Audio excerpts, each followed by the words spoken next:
Greetings and welcome to this edition of Positronic. I'm Barry P. Cook. I'm here to talk to you about the latest episode of The Mandalorian. It's called The Pirate. And as it starts, we see GORIAN Shard, aka Swamp Thing the Hutt, when he shows up at Navarro and starts blasting the place.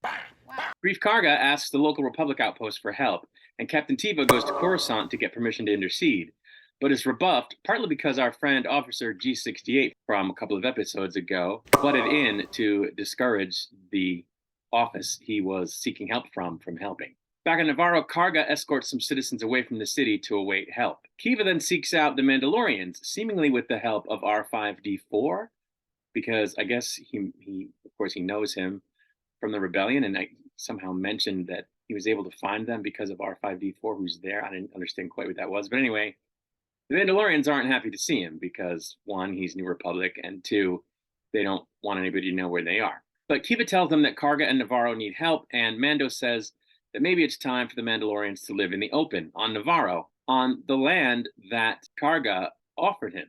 Paz Vizsla says he's wary of sacrificing from their number for KARGA, who previously fought them, but that as Mandalorians, they must do the right thing and help. So they go to Navarro on Bo's ship under her leadership.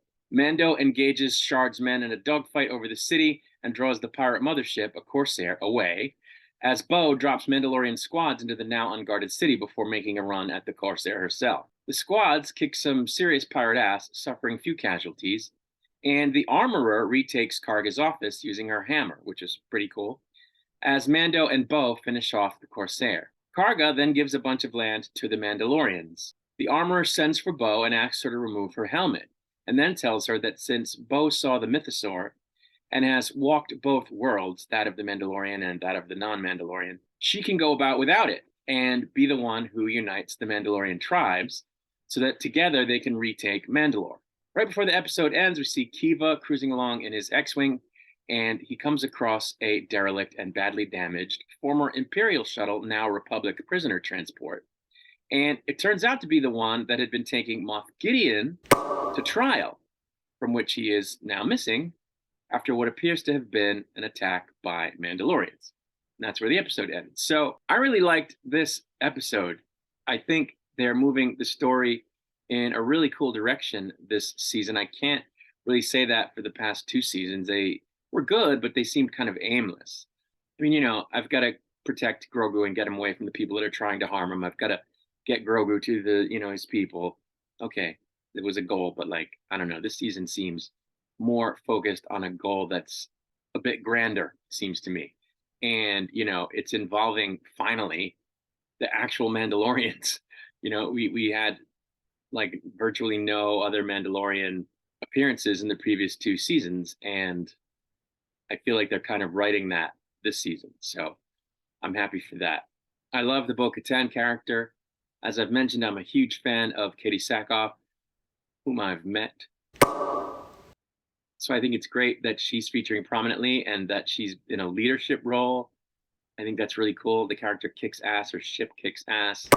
The, battle at Navarro was awesome. The dogfight in the sky and then taking down the Corsair and the troops being dropped into the city and taking out the pirates, door to door, as it were, house to house, building to building in the streets was super cool.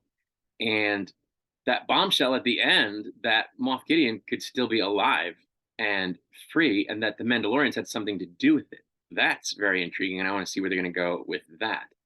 But I think there are only 3 episodes left, so it's going to be interesting to see how they move plot forward in that time. But I think they can do it. I think it's going to be good. So I'm super looking forward to next week, and of course I'll be back to review that episode once it's released. For now, I'm going to get out of here. Until I return, I wish you peace and long life.